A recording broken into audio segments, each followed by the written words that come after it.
What's up guys, welcome to Vintage Genetics, where it is all about classic bodybuilding. And today we're actually going to do some chest. Pure chest with some triceps at the end, of course.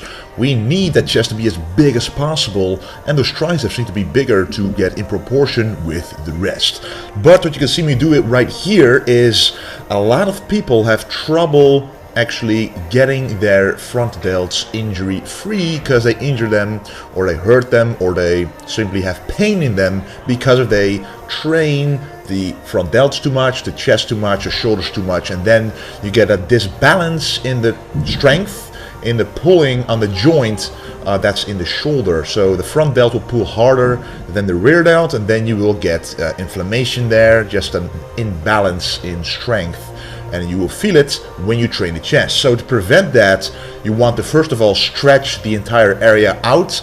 So I like to do that by strengthening the rotator cuffs, using some stretching exercises like this, and then starting the chest workout.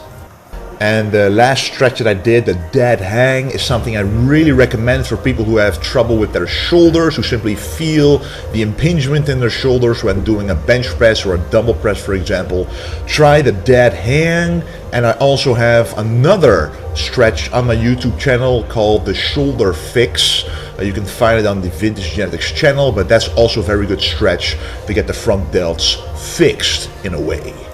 So we are starting out with the flat dumbbell press, and the reason for that is, first of all, it's an incredible exercise, one of the best exercises for chest, slightly better actually than the bench press, because you can still overload the muscle with a lot of weight, but because there's a freedom of movement, you can get a better stretch and a better contraction at the same time. And it's safer for the shoulders as well. You're just not able to overload the chest as much as with a bench press. But then again, the bench press is more injury prone. So we are actually doing 7 working sets with the dumbbell press, not counting the warm-up sets, which were actually 2 sets as well of 20 reps, and then we ramp up the weight with every single working set. We actually purchased and invested in dumbbells and a lot more equipment for 100% fit gym. Now we have dumbbells ranging from 2.5 kilograms with increments of 2.5 kilograms until 70 kilograms. A lot of gyms have they go until 50 kilograms and then they might have 60, but then they go from 50 to 60 immediately. And that kind of makes it impossible to get a nice progressive overload because the increments within 50 and 60 are way too great. So we purchased every single increment there was with 2.5 kilograms. So when you're able to do 6 reps with 50 kilograms, you can go for 52.5. For example, to try 6 reps with that for optimal progressive overload. But here you can see me try doing the dumbbell press with heavier and heavier weights. Of course, going to go for that heaviest 70 kilo dumbbell, and also added the pounds to it. So you guys who live in America can also see how much weight it is, because now the weights are starting to get serious, and that's why you really do need a spotter. As right now I'm working out with my dad, we spot each other every single time that we go heavy, and my dad is actually also doing dumbbells that are quite heavy, 55 kilograms, more than 130 pounds, especially since he's almost 50 years old. That is pretty impressive in my opinion.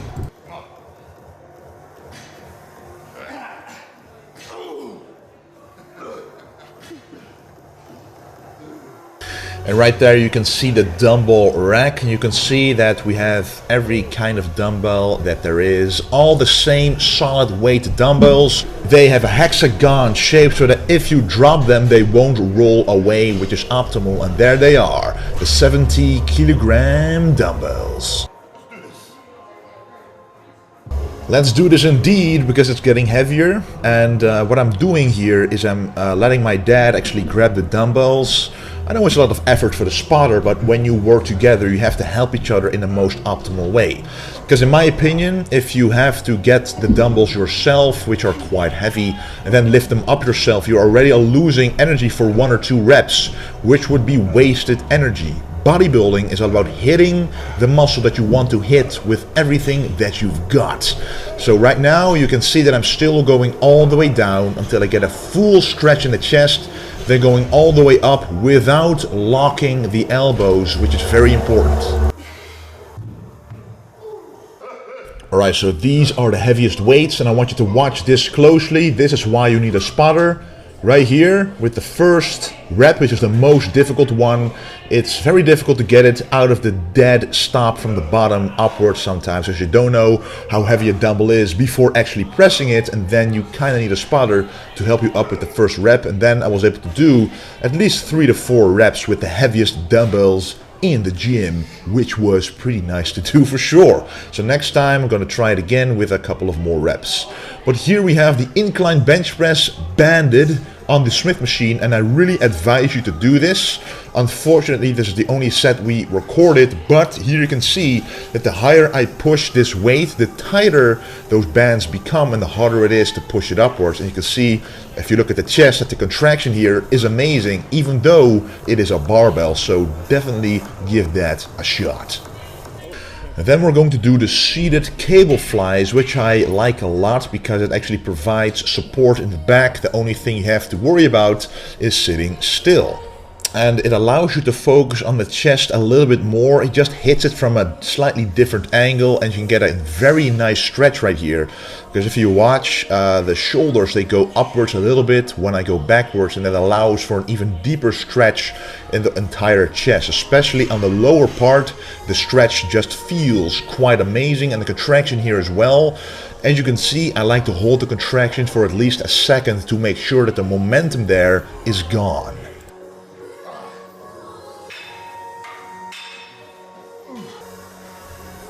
Now you've got 2 versions of the flies. You have cable flies and also dumbbell flies. I've said this time and time again, but it is important to realize that when you're doing dumbbell flies, for example, the contraction part you see right here is very difficult to achieve with the same tension caused by weights. So if you want to go for a mind-muscle connection, try doing the cable flies, but if you want for a superior stretch and a different angle, go for the dumbbell flies. Now here I of course have to watch the progress that I make. Having your own gym provides you with the opportunity to train shirtless from time to time without actually being looked upon weird, because it is your own gym. And there is no rules except for the ones that you set yourself, and there is no rule for this right here, so that's pretty amazing. But here you can see that I'm trying to stay in shape during this lean bulk. Even though I'm eating quite a lot right now, I don't really carb cycle anymore. I just watch the mirror, I watch the weight, and then depending on those, I might have a low day here and there. But mostly it's high carb, in between 500 and 600 grams of carbs, 350 grams of protein, and around 110 grams of fat. And with that, I'm able to keep this shape and slowly build quality mass where it needs to go. And then the last chest exercise is the weighted dips, one of the best movements for an optimal finisher and an optimal stretch of the lower pecs.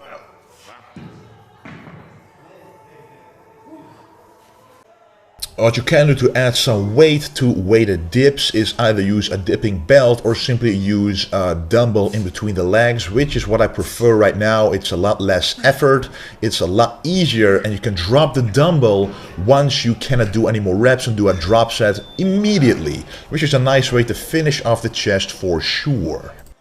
Alright, and then another exercise, the close grip bench press with a neutral grip.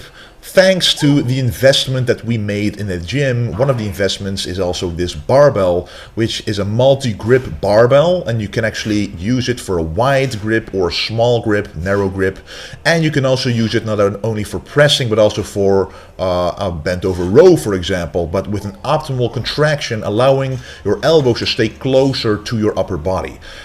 This is what I like to do whenever I miss a certain exercise or a barbell or equipment. During a workout, I simply invest in it and I make sure it gets in the gym. Me and my girlfriend Marley, who is the official owner of the gym, make sure that this gym has everything you could possibly wish for. So you can watch right here the website if you live in the Netherlands, and if you want to visit the gym, you can do so by visiting that link right there. This is a gym that I work out every single day. We're able to do everything with very heavy weights for sure. And then the last tricep exercise. So the closed grip bench press we just did is very good for the medial head of the triceps, which provides thickness to the triceps. There you would want to have an optimal stretch at the bottom and a nice squeeze at the top. But right here, what you want is really isolate those triceps. That press was actually a compound movement. The chest was helping a little bit, but this movement is an isolation movement, but it's a superset, pumping up and finishing off those triceps. So the first version of this superset, the first set, is actually the rope pushdown, allowing for the small head of the triceps to be filled up with blood. And then the second set of the superset is actually an overhead extension, causing that incredible long head of the tricep to become even bigger. Why do I call it incredible? Because the long head of your tricep is the biggest portion, biggest muscle portion you can let grow on your upper arms, which make them look the biggest. So if you lack upper arm size, you want to work the long head of the triceps. And the only true way to do that, put emphasis on that part, is by doing an overhead movement like this overhead extension, or doing a skull crusher behind the head, or a French press, stuff like that. Those are amazing exercises for the long head, but doing it on a cable allows for a constant tension and allows you to go past failure, because my dad is spotting me right here. You can't really see it, but he can multitask like that. Anyway guys, that was the video. And by the way, the workout clothing I am wearing right now is all new, available on vintagegenetics.com. I want to thank you for watching, and don't forget to stay golden.